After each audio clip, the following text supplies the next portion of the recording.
Este é o podcast Fora da Política Não Há Salvação. A versão em áudio do canal do YouTube Fora da Política Não Há Salvação, produzido por mim, o cientista político Cláudio Couto. Olá!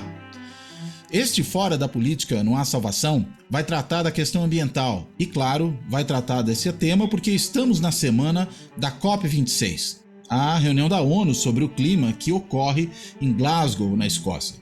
E ocorre em Glasgow com a ausência do presidente Bolsonaro, que, embora tenha estado na Europa nesses dias, foi à Itália participar da reunião do G20, onde ele ficou um tanto quanto deslocado, ninguém parece que se interessava muito em falar com ele também não sabia muito o que dizer a ninguém, optou por sequer ir a Glasgow. E o Brasil, claro, está representado por alguns membros do governo, até o ministro do Meio Ambiente, mas não pelo seu presidente, como vários outros governos estão. E isso, evidentemente, é algo que causa, em princípio, uma certa estranheza. Mas talvez não seja tão estranho assim, se nós considerarmos de que tipo de governo se trata, esse do presidente Jair Bolsonaro, e qual é a posição que esse governo tem e quais são as atitudes que esse governo tem em relação à questão ambiental, que é claramente uma ação predatória, para dizer o mínimo. E não à toa, o presidente já se queixou do discurso, um discurso muito interessante, muito importante, que fez logo na abertura do evento a Chay Suruí, uma jovem indígena brasileira, estudante de direito, filha de um cacique importante do povo Suruí, e que fez um belo discurso na abertura em inglês sobre a questão ambiental no mundo e a importância de que medidas sejam tomadas para agora e o risco que, particularmente no Brasil, sofre o meio ambiente. It's not 2030 or 2050, it's now. While you are closing your eyes to reality, the land defender Ariel Wawau, my friend since I was a kid, was murdered for protecting the forest. Indigenous peoples are in the front line of the climate emergency, and we must be at the center of the decisions happening here. We have ideas to postpone the end of the world. E a Chay Suruí incomodou o presidente, tanto que ele, lá no seu chiqueirinho do Palácio da Alvorada, já aproveitou para falar mal dela, para dizer que ela está degradando a imagem do Brasil lá fora, falando mal da imagem do Brasil. Coincidentemente, algo muito parecido com o que algum membro da delegação brasileira lhe falou intimidatoriamente, dizendo que devia estar lá para ajudar, ou seja, não supostamente para atrapalhar. Enfim, esse é o governo Bolsonaro e a maneira como ele lida com a COP26. Mas o importante é a gente entender, afinal de contas, qual é a importância desse evento, da COP26, qual é a importância dele particularmente para nós e de que forma o Brasil chega a esse evento. E para tratar desse tema, eu convidei meu amigo Sérgio Leitão. O Sérgio, ele é advogado e ele é diretor do Instituto Escolhas, que é um think tank brasileiro que trata da questão da sustentabilidade, lidando com temas relacionados ao meio ambiente e à economia.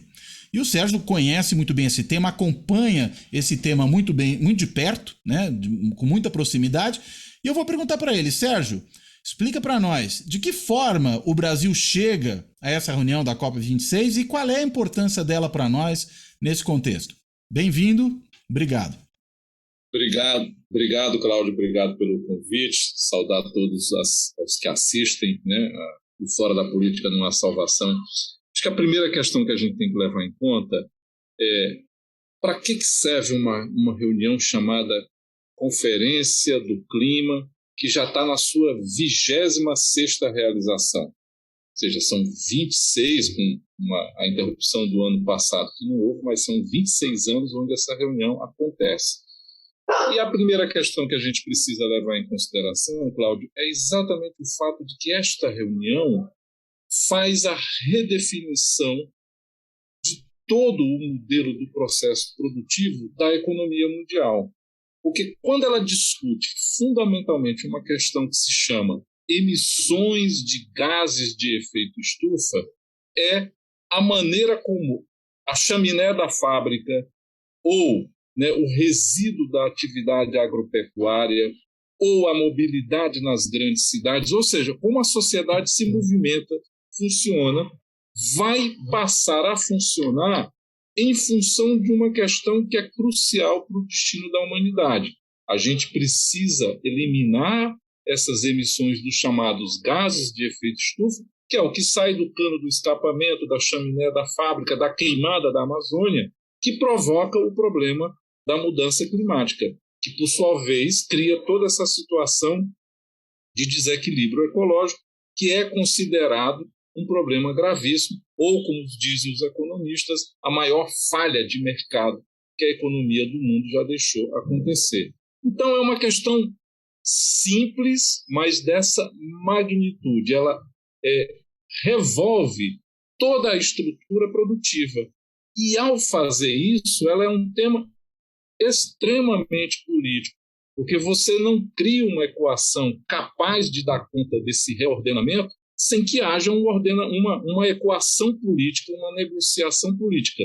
Não é à toa que você vê nesta reunião todos os grandes líderes mundiais. Já esteve lá o Obama, já esteve lá a Merkel, já esteve lá o Xi Jinping da China, né? Então você tem a magnitude do efeito político e do efeito econômico por essa presença. A segunda questão, né, identificado esse ponto de relevância e de importância desta reunião, é como é que o Brasil chega nela, neste ano, né, de 2021. E a gente chega, infelizmente, como tem chegado em todas as grandes arenas internacionais, absolutamente desacreditado, absolutamente desmoralizado, porque o que nós fomos fazendo a partir da nossa instância de representação política máxima, que é a presidência da República, ou o presidente da República, foi tendo essa agenda ambiental como uma das agendas centrais, ao lado daquelas chamadas de comportamentais, dessa agenda do bolsonarismo, dessa agenda de desmonte da legislação ambiental, né, de desacreditação de todo o aparato de fiscalização do país, que é hoje o que, digamos assim, credibiliza ou não o país na arena das relações internacionais. Ou seja, o país ele é cobrado ou bem recebido a partir daquilo que ele demonstra como de preocupação, principalmente com a questão amazônica. Ou seja, a Amazônia é o tema de importância crucial do país, é uma espécie de passaporte que carimba a nossa entrada, né, na seara das grandes decisões internacionais. Então, a gente tem um movimento que é desconexo. Ao mesmo tempo que este tema ganha relevância, que, né, no começo deste ano, o Biden, assim que assumiu, chamou uma cúpula para tratar disso, antecipando, em parte, uma negociação e fazendo com que, pela primeira vez, inclusive, China e Estados Unidos, em que pese as suas disputas e concorrências, alinhassem, de certo modo, aquilo que eu poderia chamar. Nós vamos ter, gradativamente, Cláudio, a substituição de uma divisão internacional do trabalho por uma divisão internacional do carbono. Vai valer no jogo da montagem dessa estruturação o que eu emito para dizer como o meu processo produtivo se rearruma e, em função disso, todo o jogo de competição internacional, né, se estrutura ou se reestrutura. E aí o Brasil não está entendendo nada e colocou essa questão ambiental no mesmo saco de gatos, no mesmo balaio de gatos que ele colocou seus temas comportamentais. Fala para uma base cada vez mais radicalizada e menor, né, mas se mantém aferrada a ela, em que pese isso trazer graves prejuízos econômicos para o país. Até porque, já foi dito pelo ex-embaixador Rubens Barbosa, ao contrário daquilo que nos últimos 100 anos marcou a política do Itamaraty, que é o Brasil se posiciona em função de defender seus espaços comerciais, principalmente para contrariar qualquer política de restrição a nossas exportações, é agora o meio ambiente o novo eixo da nossa política externa. Então, eu acho que a gente tem esse diapasão, né? Um tema crucial que ganha dentro do governo Bolsonaro uma oposição ideológica brutal, né? Cega, destrutiva, que só faz mal ao país, infelizmente. Agora, Sérgio, você apontou uma questão que é colocar a questão ambiental no mesmo barco aí, da guerra cultural, vamos dizer, que atinge as questões comportamentais, né? Tanto do ponto de vista da produção artística, a gente vê como se comporta, por exemplo, o atual secretário da Cultura, na questão relacionada a direitos de reprodução, tudo aquilo relacionado a gênero, enfim, há uma série de temas em que o governo trava, de fato, uma guerra cultural. No caso do meio ambiente, né, para além das questões, digamos, dos prejuízos que isso tem em termos de liberdade, de direitos que as pessoas possam ter, os indivíduos, ou mesmo as coletividades, a gente tem, me parece, um prejuízo não só, enfim, natural, mas um prejuízo econômico claro, né? Porque a gente corre o risco de ter os produtos brasileiros, por exemplo, a carne, a soja, né, mesmo as commodities minerais, tudo isso sofrendo boicote internacional por conta do desrespeito ao meio ambiente, né? Então a gente tem um caso curioso, né, em que você tem uma guerra que é evidentemente ideológica, mas que tem um efeito econômico deletério imediato. Por outro lado, nós vemos também grupos com interesses econômicos diretos que fazem com que essa busca por esses interesses, pelo atendimento deles, passe necessariamente pela devastação ambiental, né? Para criar pastagem, para fazer mineração em terra indígena, enfim, tudo aquilo que a gente tem visto repetidamente ser defendido pelo governo e feito por essas pessoas. Como é que esses dois, ou melhor dizendo, né, esses três pontos ligam? A guerra cultural, o prejuízo que isso causa, em termos inclusive de redução de mercados, mas por outro lado esse interesse econômico imediato que certos grupos têm em fazer essa exploração predatória olhando só para o curto prazo.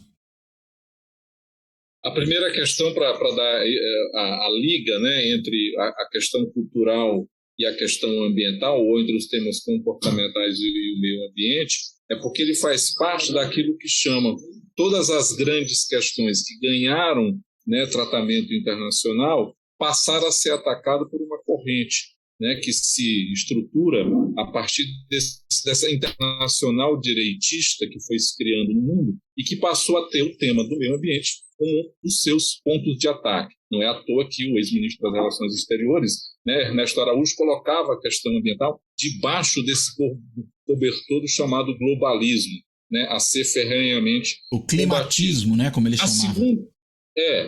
A segunda questão, Cláudio, é que esta linha de entendimento de que se poderia combater as imposições ou restrições da legislação ambiental que existem exatamente para dar uma conformidade ao processo produtivo, o que passa, sim, por uma mudança que vai, inclusive, ter repercussões econômicas. Isso exige uma disponibilidade de pensar os investimentos que o país precisa fazer, e talvez aí esteja o grande pecado brasileiro, porque a gente não está pensando nisso, mas os Estados Unidos está, a Europa está, a China está, e as metas chinesas para a redução das suas emissões são bastante ambiciosas. Um país que tem, né, uma envergadura do ponto de vista das necessidades sociais internas em função da sua população, que significa fazer um investimento, né, de grande monta. Então, o Brasil, talvez adormecido pelo fato de que a gente é um grande produtor de comida e que alguns países dependem ainda desta exportação ou desta importação de produtos brasileiros, ficou se achando, sabe assim, uma espécie de rei da bola, dono do campo, a bola do jogo é minha e só vai ser jogada se eu levar ela para o campo. E a gente não se deu conta que este tipo de postura em negociações comerciais a médio e longo prazo tendem a ser desastrosas, porque a história vai ensinando que o que se faz ninguém quer depender de um fornecedor só, né? Ninguém deixa de buscar substitutos para produtos exatamente porque não quer ficar dependente, seja do fornecedor, seja do preço que isso né, traduzido como consequência dessa dependência. E a gente vê os países procurando criar formas de se independizar dessa situação do Brasil ser o grande fornecedor mundial.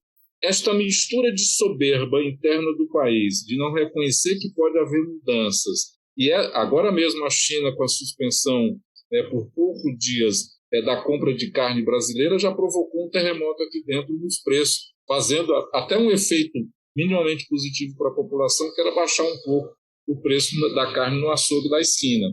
Então, esta postura, né, que sempre se traduziu nessa ideia do Brasil grande, né, do Brasil gigante, que todos devem render graças, faz com que, num governo que mistura fanatismo com ideologia e pouco pragmatismo, criar um coquetel explosivo, que é o que a gente tem hoje. Então, a gente não está se dando conta que é cada vez mais, digamos assim, premente e presente nas negociações internacionais a imposição, por exemplo, da chamada taxa de ajustamento de fronteira, que é o quê? É um imposto que eu vou cobrar de cada produto que eu importo em função exatamente das emissões que foram produzidas, ou, desculpe a repetição, emitidas, para que aquele produto chegasse até a mesa de alguém nos Estados Unidos ou na Europa. Esta imposição, traduzida em cima dos produtos brasileiros, significará perda de competitividade. E aí tem uma questão que me parece que o país não se dá conta desse embate, porque recentemente no relatório do IPCC que foi divulgado, agora poucos dias antes da reunião que começou na Escócia, o painel faz uma consideração, né, de que é preciso reduzir a produção de carne com muita emissão de gases de efeito estufa e é necessário que os países também, as suas populações, reduzam o consumo de carne. Duas questões. E o Brasil se juntou com a Argentina para exigir mudanças nesse trecho do relatório. E eu comentei, o Brasil ganha com as duas recomendações. Primeiro, porque o Brasil tem um programa da Embrapa chamado Carne Verde, que ensina como o país pode continuar sendo um grande exportador de carne, fazendo exatamente a redução das emissões. Então, isso não deveria nos abalar. Abala hoje quem produz de um jeito e não quer mudar, porque a emissão brasileira hoje de carne, né, as emissões brasileiras da produção de carne são muito altas. Se existisse, Cláudio, dos rebanhos, a gente tem 212 milhões de cabeças de gado, e se houvesse um país chamado Pecuária Brasil, ele seria o 20º maior emissor de gases de efeito estufa do mundo. Ele equivaleria ao que a Inglaterra emite, ao que a Argentina emite, que são duas grandes economias. Por quê? O insumo dessa produção de carne, especialmente na Amazônia, é desmatamento, é derrubada de floresta, é queima de floresta. Para você ter uma ideia, a média das emissões brasileiras é de 23, nas diferentes regiões, Sul, Sudeste, Caatinga, 23 quilos de CO2 por quilo de carne. Quando você vai para a Amazônia, isso sai de 23 e chega a 145. E dependendo da região da Amazônia, chega a 783 quilos de CO2 por quilo de carne. Então, brutalmente, né, faz com que as nossas emissões... E para você ter uma ideia, das 10 maiores cidades brasileiras que emitem gases de efeito estufa, ou seja, das 10 cidades mais emissoras, não são as maiores cidades, são as mais emissoras, 7 são cidades situadas na Amazônia. A campeã brasileira de emissões de gases de efeito estufa não é São Paulo, não é Rio de Janeiro, não é Belo Horizonte, nenhuma das nossas grandes capitais, e sim uma cidade chamada São Félix do Xingu, situada no interior do estado do Pará. Então, o Brasil precisa se dar conta de que ele poderia, primeiro, com o programa Carne Verde da Embrapa, emitir menos e continuar sendo um grande produtor, e segundo, se as pessoas diminuírem seu consumo de carne, o Brasil pode se candidatar exatamente a ser o grande fornecedor de proteína não animal, como já faz com o caso da soja, e temos aí uma avenida imensa de produtos amazônicos para disputar, porque há um estudo mostrando da Universidade de Nova York, Cláudio, que de um mercado de 300 bilhões de dólares, não, de 170 bilhões de dólares, 170 bilhões de dólares, o Brasil participa com 300 milhões de dólares, ou seja, com menos de 1%. Então, assim, a avenida de possibilidades, tanto na questão da carne com baixa emissão, como, né, da proteína não animal, para o Brasil disputar este mercado, é imensa, mas em nome de um pequeno lobby, poderoso, mas pequeno, né, pequeno, poderoso e influente, a gente vai lá para defender exatamente quem faz o errado e não quem poderia fazer o certo. É muito impressionante esse patamar aí de emissão de carbono que você menciona, que vem da Amazônia, né? E particularmente São Félix do Xingu, como você apontou. Agora, é interessante porque muito dessa discussão sobre os rebanhos e a emissão que eles produzem, aí estou pensando no mundo afora, não só no Brasil, passa muito pela produção de metano, né? Que tem a ver ali com as fezes dos animais, com os gases que eles emitem e tal. Isso que você está dizendo não é só metano, aí é o carbono que vem de desflorestamento, de queimada, é isso, né?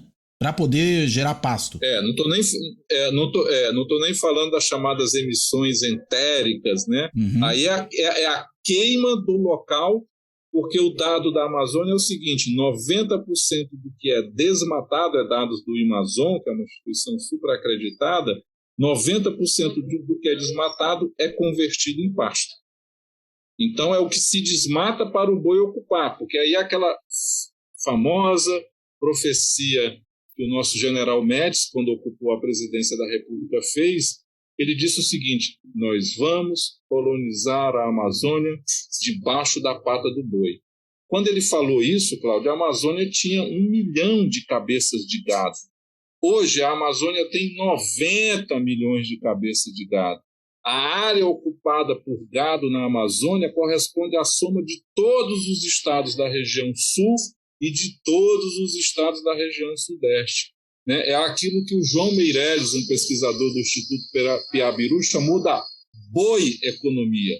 Nós não temos uma bioeconomia, nós temos uma boi-economia, que é altamente subsidiada. Né? Tem um estudo do Escolhas mostrando que essa pecuária da cadeia da carne bovina recebe todo ano 12 bilhões de reais em subsídios do governo federal e dos governos estaduais. E arrecada 15%, ou seja, 80% do que essa cadeia da carne arrecada é bancada com o meu, com o seu, com o nosso dinheiro, com o dinheiro da sociedade brasileira.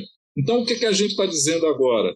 Né? O Brasil, que não precisa mais desmatar, nas próprias palavras da nossa ministra da Agricultura, nós já temos mais de 90 milhões de hectares derrubados, devidamente abertos, e o Brasil não precisa da Amazônia para produzir.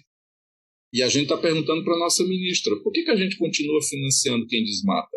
Esse produtor ineficiente do ponto de vista fiscal, ineficiente do ponto de vista ambiental. Então, a gente deveria estar chegando lá na reunião na Escócia e dizer o seguinte: o Brasil anuncia que agora, a partir, né, desse exato momento, só vai financiar quem produz de maneira sustentável, vai fazer o desmatamento zero, porque a gente não precisa mais desmatar para produzir, e vamos dar ao mundo a carne verde que ele precisa. E vamos suplementar isso com proteína não animal, né, produzida em áreas que já foram desmatadas anteriormente, sem que a gente precise colocar mais nenhuma árvore abaixo. Ou seja, a gente poderia fazer o ótimo e o bom casarem juntos. Mas não, o país que tem tudo para fazer certo faz tudo errado, porque ele se acumplicia com essa base ruralista, né, que lhe empresta um apoio cego, que é negacionista. Tem várias pesquisas e estudos mostrando que essa base não acredita no tema da mudança climática, acha que isso é uma invenção, né? E assim como tem gente que acredita que a Terra é plana, tem gente que acredita que mudança climática foi uma invenção para prejudicar o Brasil. Então, essa soma perigosa, né, de ideologia, né, interesses exclusos de quem quer continuar derrubando floresta porque converte terra pública em terra privada, faz essa mistura explosiva que no governo Bolsonaro jogou a credibilidade ambiental do Brasil, exatamente, queimou-a junto com a floresta. Ela foi, né, carbonizada juntamente com toda a credibilidade do país. Agora, a menção que você fez ao presidente Médici, né, talvez o pior dos ditadores da ditadura militar, é muito interessante quando a gente olha para esse governo agora. Não só porque o Bolsonaro várias vezes já fez elogios ao Médici, quando era deputado tinha lá um retrato do Médici no seu gabinete, mas porque a gente está falando de um governo repleto de militares, né? Dá para imaginar que essa ideia de que desmatar a Amazônia para ocupá-la e aí, consequentemente, defender o território nacional e colonizá-lo é um projeto que foi retomado por esse governo naqueles termos? Há alguma conexão aí ou é mera coincidência, Sérgio? Não é mera coincidência, é uma conexão total, porque esta ideologia daquilo que se chamava, né, no lema da década de 70 era integrar para não entregar, e tinha uma terra sem homens para homens sem terra. Eram os lemas da época, né? Então você tinha a noção de que a Amazônia era um vazio territorial que precisava ser ocupado, e a maneira como se fazia essa ocupação era rasgando-a com estradas, daí a Transamazônica, daí a BR-163, a Cuiabá-Santarém, daí a 319, que é Manaus-Porto Velho, e você fazia isso também levando, né, seja o retirante nordestino, né, eu me lembro do presidente Médici da minha cidade, né, que é no interior do Ceará, em Crateús, na seca de 70, né, e ali, pela segunda vez, ou talvez a terceira vez, que se levou os nordestinos na seca de 15, se levou, né, nos anos 50, nos anos 40, que eram soldados da borracha, depois se levou na leva dos 70. E se trouxe também, né, os gaúchos, né, para fazer a ocupação dos projetos de colonização do INCRA. Então, esta vertente de que a região precisa ser ocupada, né, como se diz na linguagem militar, que as fronteiras precisavam ser vivificadas, né, como se não tivesse uma ocupação indígena que fez exatamente com que essa fronteira fosse defendida, inclusive na famosa questão da arbitragem com a Inglaterra na disputa pela Guiana, o fato usado para justificar, né, a presença brasileira e os direitos brasileiros foi justamente a presença indígena ali na região de Roraima, para fazer a defesa do país. Então, esta postura, do ponto de vista da visão militar, não mudou, não se modernizou, ela é uma visão, digamos assim, que parte dos mesmos pressupostos, de que tem que ter mineração, de que tem que ter abertura de estrada, de que tem que ter boi, e boi, assim como fez a abertura da Mata Atlântica, assim como fez a abertura do Nordeste, né? Foi a construção da estrada de ocupação, é a mesma visão, né, que fez com que, na década de 70, houvesse uma irrigação farta de recursos, e havia anúncios da Sudam, Cláudio, dizendo assim: venha para o maior pasto do mundo. Se publicava anúncios de página inteira nos grandes jornais brasileiros com esse tipo de anúncio, dizendo o seguinte: nós vamos dar dinheiro, nós vamos dar terra, nós vamos dar crédito para que você ocupe o maior pasto existente na face da terra. Então, esse era o tipo de ideologia. O que mudou de lá para cá? Nada. No governo atual, nada, porque você retira a fiscalização, né, não dá dinheiro para os fiscais do IBAMA ocupar e continua financiando fortemente essa pecuária, e mais do que isso, quem ocupa terra pública, traduzindo, quem invade terra pública, recebe de volta a terra dada pelo governo. Ou seja, é um estímulo completo, como se fez nos anos 70, para uma ocupação predatória e desordenada. E não é à toa que o presidente vai, dias atrás, em Roraima, e se reúne com invasores de terras públicas, de áreas indígenas, para estimular o garimpo, né? Ou seja, uma atividade que acontece, inclusive, no caso lá da terra indígena no estado de Roraima, com uma forte presença de um esquema militar pesado, pesadíssimo, com paramilitares, com gente armada, apreendidos 64 aviões. 64 aviões, não é um, não é dois, isso é uma verdadeira esquadrilha, né?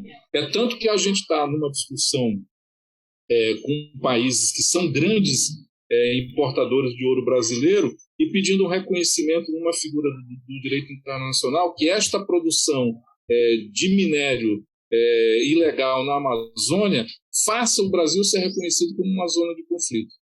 Porque o modo da produção aqui é aquilo que a gente vê nas chamadas zonas dos diamantes de sangue na África, ou seja, armamento pesado, né, acompliciamento com forças do Estado, estímulo de autoridades governamentais, violência contra povos que têm dificuldades extremas de se defender, como é o caso dos povos indígenas, e uma exportação voltada ao exterior com alto grau de sonegação fiscal. Somente na semana passada, uma operação da Polícia Federal, no início de uma apreensão, fez uma retenção de mais de 400 milhões de reais em valores que eram manipulados por uma organização criminosa. Então, o Brasil virou uma zona de conflito E quem compra do Brasil tem que exigir as diligências de comprovação da rastreabilidade dessa produção que se exige de um país que está em guerra. No caso da Amazônia, é preciso a gente ter a coragem de dizer, ela está em guerra, como esteve em guerra nos anos 70. Um outro ponto importante no que você falou agora há pouco tem a ver com os indígenas, né? Você mencionou que esse envio de populações do Nordeste, do sul do país para a região, para o maior pasto do mundo, né, como se dizia, tinha essa ideia de vivificar a região, mas você falou que os índios já faziam isso ali. E a gente parece que vê uma conexão grande entre a presença de comunidades indígenas em diversas regiões do país, particularmente na Amazônia, e a preservação daquele ambiente, a proteção do meio ambiente. Isso, inclusive, acho que dá toda a importância, né, dessa presença, né, de indígenas na COP, né? No caso aí, já mencionei mais cedo hoje, a Tchai Suruí, acho que é um emblema disso.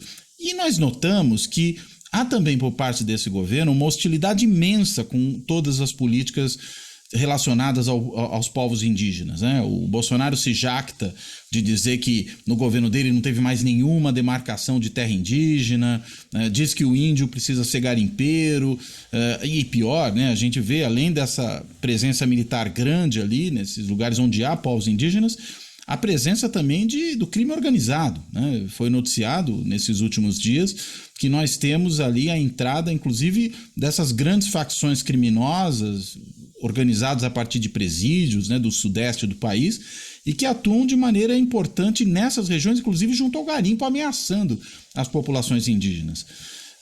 Sérgio, como é que você percebe a articulação dessas duas políticas, né, da política que esse governo tem para o meio ambiente e da que ele tem para os povos indígenas, e qual é a importância mesmo, né, dessa presença de povos indígenas em regiões que precisam ser preservadas, né? Isso é mito? Isso realmente acontece? Você pode detalhar um pouco essa questão? A extensão das terras indígenas na Amazônia, que soma aproximadamente 20%, né, da extensão territorial da região, já dá a demonstração dessa relevância em termos territoriais.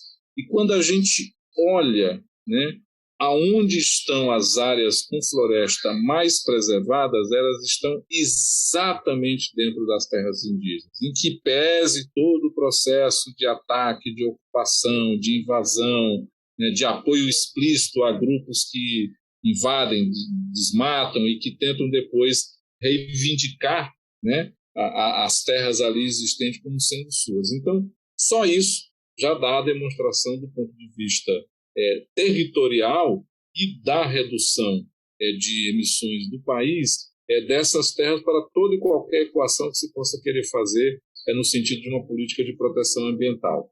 E aí entra uma questão fundamental que tem a ver exatamente com aquilo que a gente estava falando sobre os anos 70, ou seja, 50 anos depois, a política do governo em relação aos índios se renova no sentido daquilo que era o seu passado, que deveria ter sido devidamente arquivado e esquecido, e passa a tratar os índios como inimigos, como uma categoria transitória, como disse o professor Antônio Carlos Souza Lima, do Museu Nacional, ou seja, o índio é aquele que não deve continuar, o índio é aquele que não deve mais ser, né? E o índio é aquele que, independente das mudanças culturais que ele possa ter em função da adoção da língua portuguesa ou de tecnologias, ele não pode mudar nada no seu modo de se relacionar com a sociedade envolvente, como, por exemplo, falar inglês numa reunião da ONU, que ele deixa de ser considerado índio, né? Então, esse tipo de política retrógrada e reacionária é exatamente apenas uma repetição daquilo que se fez nos anos 70, e que não difere daquilo que se fez no período colonial no Brasil, quando o Dom João VI chega no Brasil e declara a chamada Guerra Justa aos Krenak, ali da região do Rio Doce, em Minas Gerais. E o que é que eles querem ao final de tudo? Eles querem liberar a terra. Todo esse conjunto de falas, preconceitos, manifestações, que para o índio deixe de ser índio, para se liberar terra, como se fazia antigamente num jogo de liberação de terra e de liberação de mão de obra. Tanto que o Serviço de Proteção aos Índios do Brasil, né, quando ele começa no século XX, ele era Serviço de Proteção aos Índios e localização de trabalhadores nacionais, porque se via fundamentalmente uma mão de obra que nessas regiões era fundamental para fazer o processo de colonização avançar, assim como aconteceu no período colonial. Não é à toa que se escravizava, né, a mão de obra, e toda a briga, por exemplo, entre jesuítas e governo colonial no Brasil se devia exatamente a isso. Então a gente não tem nada de novo sob o sol nessa questão, Cláudio. Fundamentalmente o que se quer é liberar áreas e se, digamos assim, brecar o avanço que foi possível a partir do governo do Collor. Quando você tem uma nova Constituição, você teve a retomada e talvez assim a minimização de uma dívida histórica que se devia a esses povos indígenas em função do não reconhecimento das suas terras. Então o governo Collor foi importante, o governo Fernando Henrique foi importante, o governo Lula foi importante. Esses três governos, né, fazem a sua parte, tomam decisões importantes. O governo Collor fez o reconhecimento da terra indígena Yanomami. O governo Fernando Henrique faz o reconhecimento da terra indígena do Alto Rio Negro, que é uma das maiores terras indígenas do Brasil, situado na fronteira. Encarou essa discussão, assim como o Collor também encarou, de uma suposta restrição à demarcação de terras em faixa de fronteira. Tem um parecer famoso do ex-ministro da Justiça, Nelson Jobim, dizendo exatamente que não havia nenhum obstáculo à plena posse de terras indígenas em faixa de fronteira, e a Constituição não fazia nenhuma restrição. E o governo Lula encarou a briga, a pedreira que foi o reconhecimento da demarcação da terra indígena Raposa Serra do Sol, em Roraima.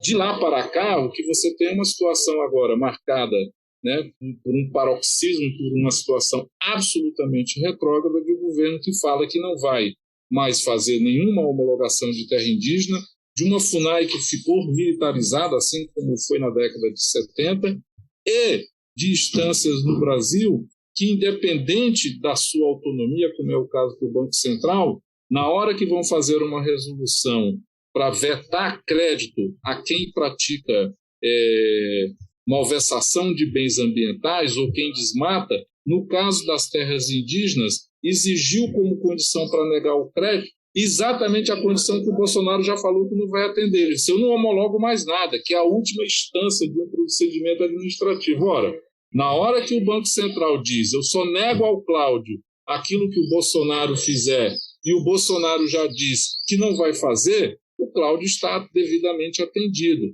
Então você tem uma situação dentro do governo que mesmo as autoridades que dizem ter autonomia, que estariam preocupadas com a questão climática, como é o caso do presidente do Banco Central, que é o Roberto Campos Neto, que diz que vai a Glasgow, se é que já não foi, não deveria nem ir, porque não vai gastar o carbono, não vai merecer o gasto de carbono que vai fazer. Fica aqui no Brasil mesmo, porque na hora que ele poderia fazer a diferença, não fez.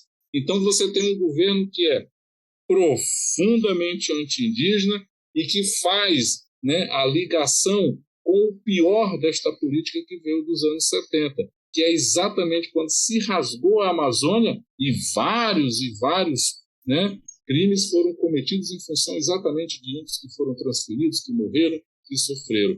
Então a gente tem assim a reedição do nosso pior, né? Mas a gente espera que seja por um breve período, por um breve tempo. Aliás, essa menção que você fez ao Banco Central, né? Tem uma matéria recente da Folha, para a qual até você foi entrevistado, que fala dessa política do Banco Central de tentar regular o setor financeiro para que não financie atividades predatórias, né? Que leve em consideração, digamos, vou usar, a expressão é minha, não está lá, mas um selo verde, né? Quem não tiver condições de produzir, enfim, de tocar para frente sua atividade econômica sem degradar o meio ambiente, reduzindo a emissão de carbono, não tem financiamento do sistema financeiro internacional ou do sistema financeiro nacional no que tem que passar pelo Banco Central, né?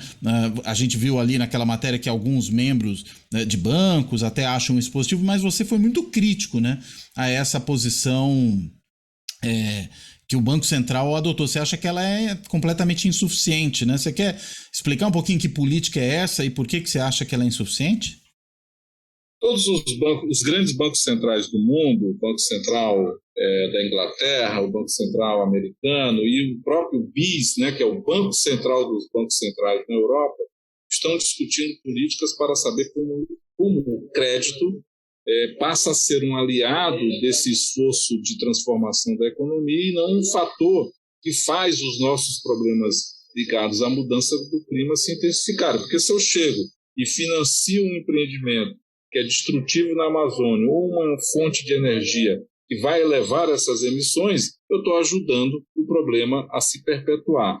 Tanto é que, no caso da França, o Macron baixou diversos regramentos exigindo, por exemplo, metas de neutralização dos portfólios. O que é isso, Cláudio?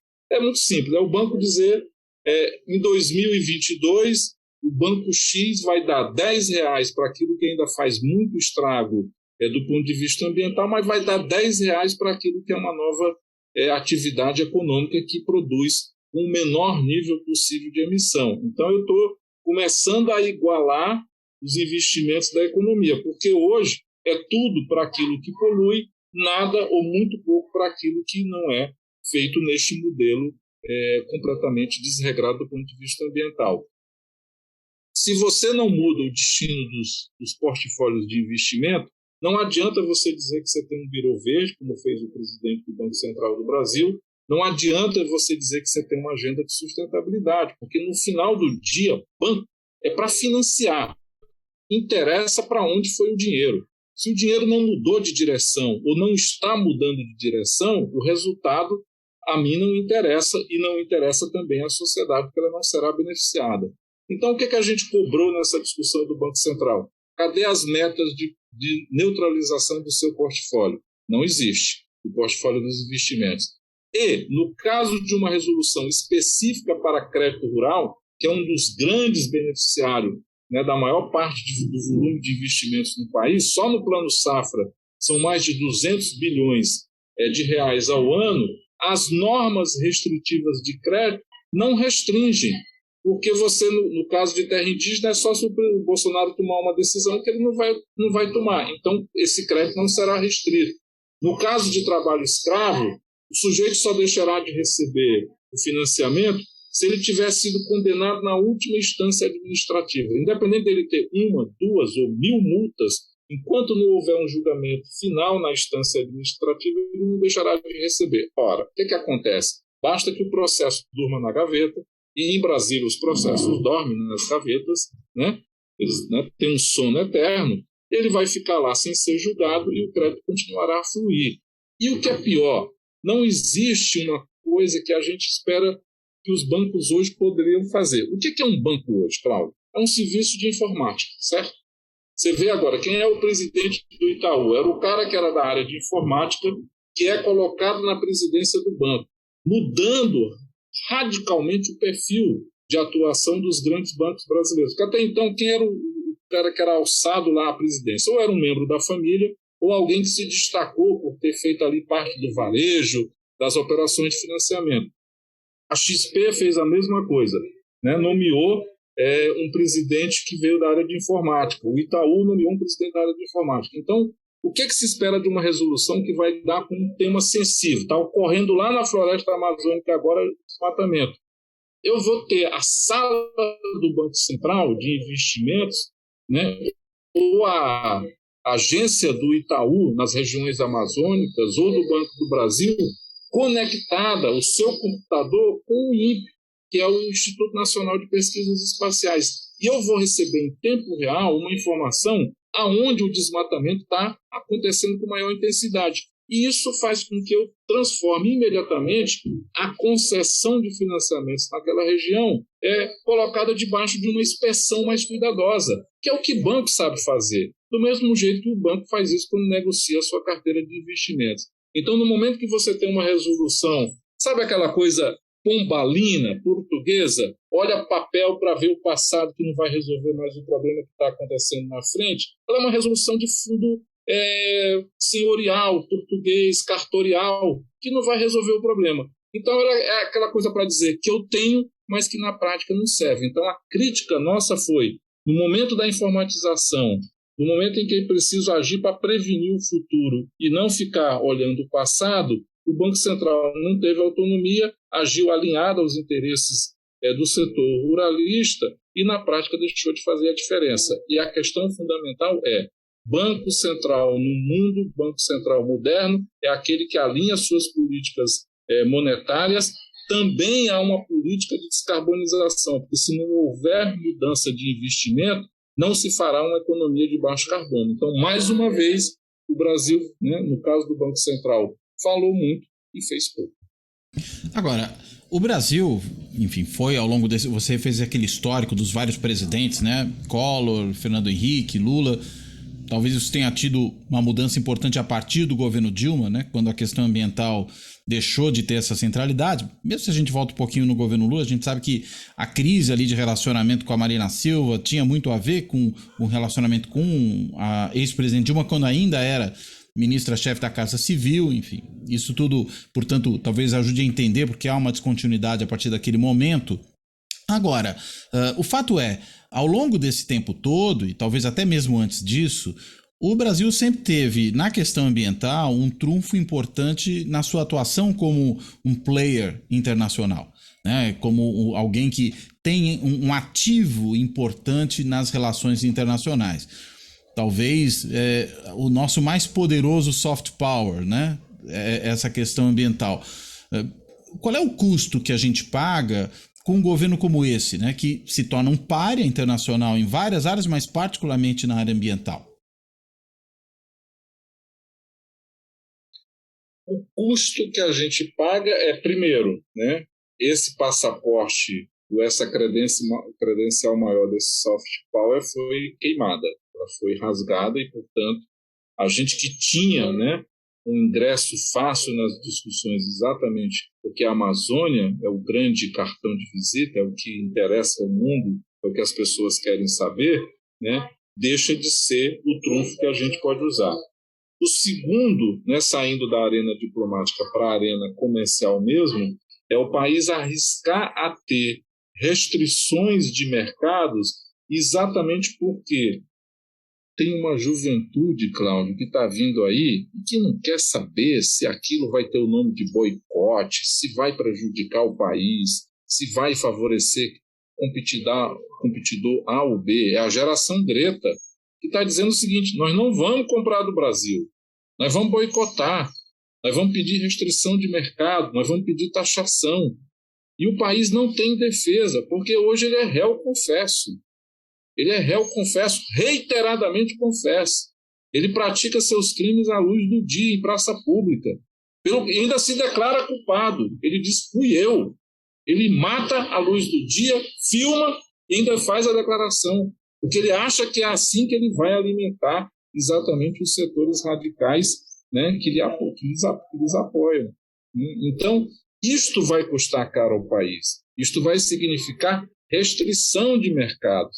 Porque a ilusão dos setores do agro no Brasil isso é papo de europeu.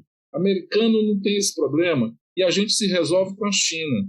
Só que a China está mudando gradativamente e vai mudar ainda mais. E aí, ao invés de você prevenir a sua ação, né, e fazer as correções de rota, como é próprio deste governo, ele aprofunda a aposta suicida e destrutiva naquilo que a sua política tem de mais nocivo e de pior. Então, me parece assim que tudo aquilo que foi construído ao longo dos últimos 30 anos, especialmente de 88 para cá, né, pós-Constituição, para que o país reconhecesse o valor dessa questão ambiental, está sendo exatamente destruído, que é a marca, né, deste governo. É um governo que não constrói nada. Esse governo ele é uma espécie de Átila o Uno, onde ele pisa não nasce nada, né? Nem grama. Então ele veio para destruir, né?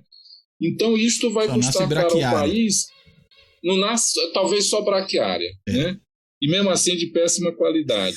Então eu acho que isso vai significar uma retração econômica muito forte. E aí certos grupos econômicos que na cegueira dos seus interesses imediatos não foram capazes de se fazer distinguir do governo, e não deixemos aqui, inclusive, de dizer, o apoiaram, né, porque este governo teve apoio de segmentos econômicos, vão se arrepender, infelizmente vão fazer o país perder, mas eles também perderão e terão de ser cobrados, porque esse governo teve sim, em determinadas situações, inclusive naquele episódio, né, famoso da reunião no gabinete presidencial, quando o ex-ministro Ricardo Salles pronunciou a célebre frase "vamos fazer a boiada passar", né, teve muita gente que, né, aproveitou para passar seus bois também. Então, eu acho que no tribunal da história política, que, né, se precisa fazer para saber, né, quem assim operou, é preciso que a gente tenha coragem de apontar, né, que este governo não agiu só e muita gente dele se beneficiou e fez atos comissivos e omissivos, né, para justificar os seus interesses e os seus benefícios recebidos de um governo que se elegeu com essa marca exatamente. Nós vamos tirar toda a legislação e vamos deixar tudo passar.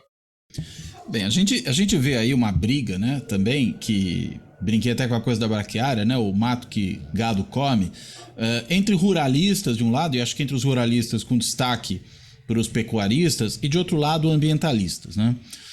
Afinal de contas, né, qual é o modelo econômico que está em disputa nesse conflito? Ou é só o modelo, se é que é só um modelo econômico, né? Porque aí eu estou pensando, qual é o caminho de desenvolvimento que a gente precisa buscar para justamente ter uma economia sustentável, uma economia que seja próspera, mas ao mesmo tempo preserva o meio ambiente e talvez até seja próspera porque preserva o meio ambiente. Se você pudesse tocar um pouco nesses dois pontos, tanto esse conflito entre ruralistas e ambientalistas de um lado e esse modelo de desenvolvimento que leva em conta a sustentabilidade, o meio ambiente, acho que seria interessante para a gente pensar no conjunto, né, do problema.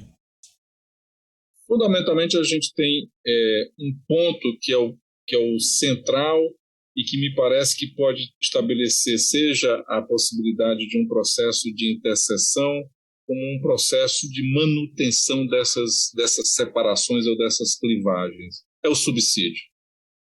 A questão do subsídio na economia do Brasil, que é o que faz a sustentação desse conjunto de atividades que são desta velha economia, né, emissora de gases de efeito estufa, permissiva em relação ao respeito aos direitos humanos, né, profundamente desagregadora do tecido social, é aquilo que a gente precisa brigar para redirecionar, né? Ou seja, o conjunto de apoios creditícios, renúncias fiscais, créditos, precisa ser dramaticamente reorientado para a gente construir essa transição, Cláudio, para uma nova economia, que é esta economia onde você descarboniza, que é o que se está fazendo nos Estados Unidos, é o que se está fazendo na Europa e é o que se está fazendo na China, porque ao contrário do que muita gente se ilude, não é verdade, muito antes pelo contrário, que a China não esteja dando passos vigorosos, ou a moda chinesa,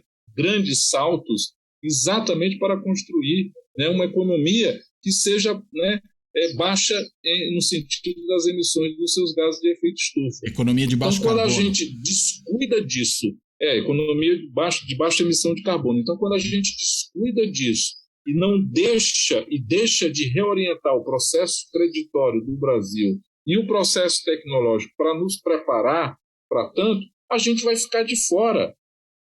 A gente vai ficar de fora deste mundo moderno que vai surgir. Quando o Biden lança o seu plano e diz 100% do meu setor elétrico será de energia limpa e renovável, a gente olha assim, mas o Brasil já tem isso. Não, não tem. O Brasil está sujando a sua matriz.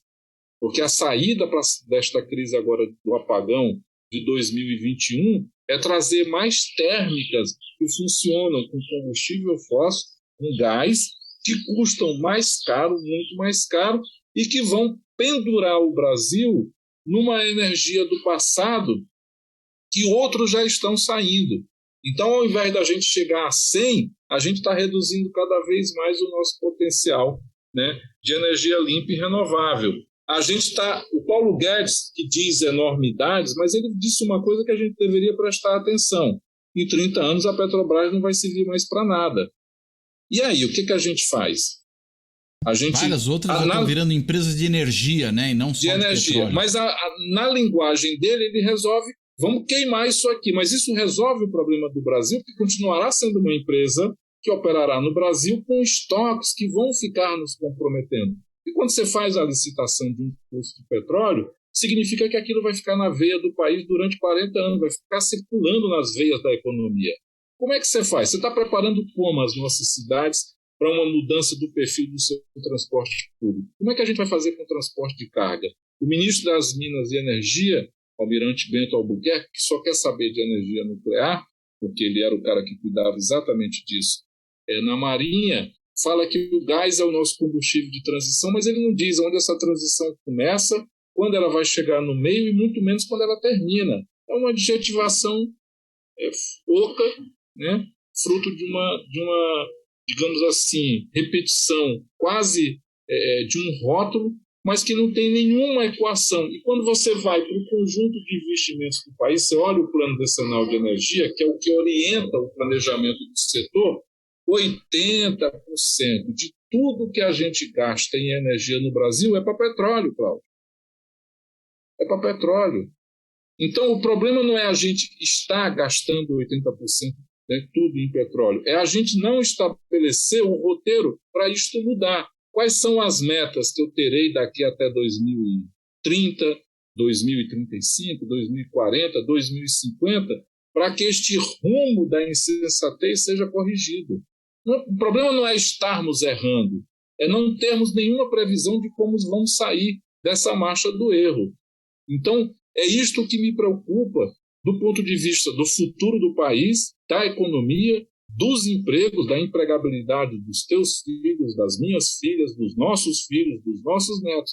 O país não discute isso, ele está bloqueado, né, por uma visão extremamente de curto prazo dos grupos que se beneficiam desse conjunto de subsídios hoje recebidos e que travam toda e qualquer possibilidade de mudança, especialmente porque encontraram no Congresso uma caixa de ressonância dos seus interesses. Aliás, a gente poderia dizer, não é nem mais uma caixa de ressonância, é a caixa, né, dos interesses, porque para lá se mudaram exatamente os donos desses interesses que, apossados de um mandato parlamentar, fazem do Congresso a defesa da sua própria. Não é mais uma representação, é uma apresentação, né? Então, essa apresentação congressual que a gente, né, tem hoje em dia faz com que o país tenha a sua agenda de recursos e a sua agenda de política pública capturada por grupos que vão asfixiar toda e qualquer discussão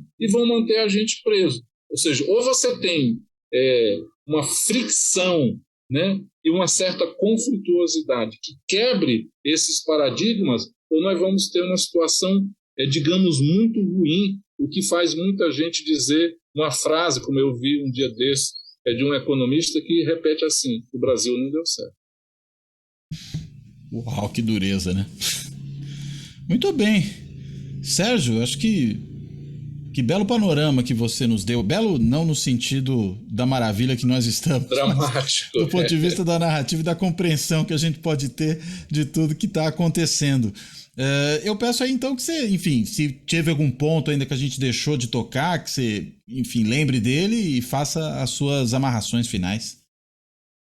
Eu acho que a gente tem que entender que tem três questões que se ligam fundamentalmente: economia, meio ambiente e redução das desigualdades sociais no Brasil. Essas três questões são uma agenda comum, né? E o tema da mudança climática perpassa tudo isso exatamente porque o que a gente verifica hoje, a cidade de São Paulo ameaçada de enfrentar uma nova crise brutal de abastecimento de água, como foi em 2014. A gente vê agora o sistema Cantareira com o menor nível dos últimos 5 anos.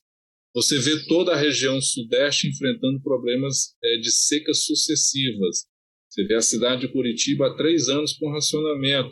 Você vê o menor nível dos reservatórios das grandes centrais hidrelétricas do Brasil enfrentando problemas sérios de escassez. Ou seja, o Sudeste, de certo modo, né, virou um Nordeste, né? E a questão do clima, ela é uma questão econômica, fundamentalmente econômica, que responde ao emprego, responde às condições de vida da população de baixa renda, responde por aquilo que permitirá ou não ao país ter os recursos necessários para construir a base da eliminação da pobreza, que voltou a crescer em função da pandemia e da péssima gestão econômica.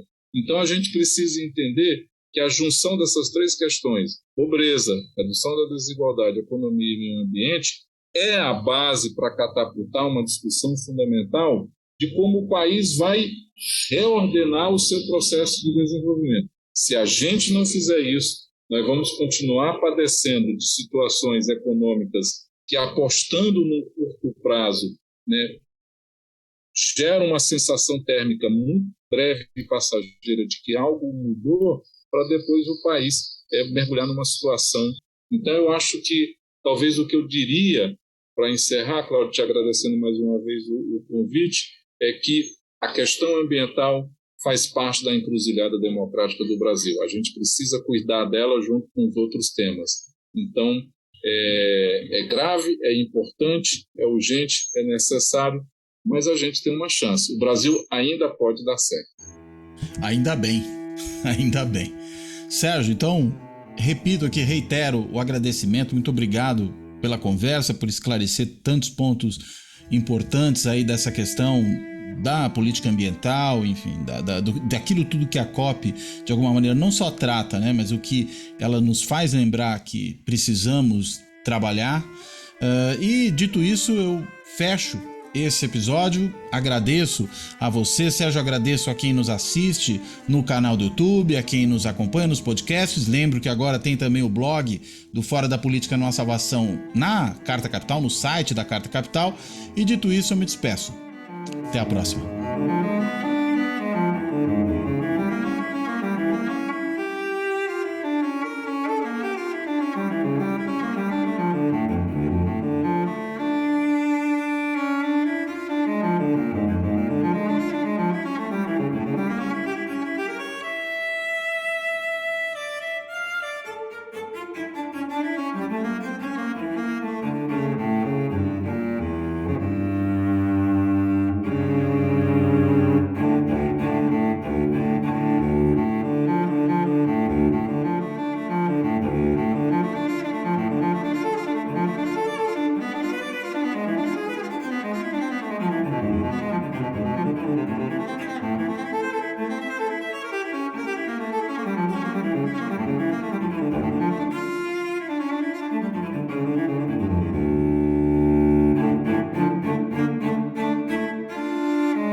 Fora da Política Não Há Salvação.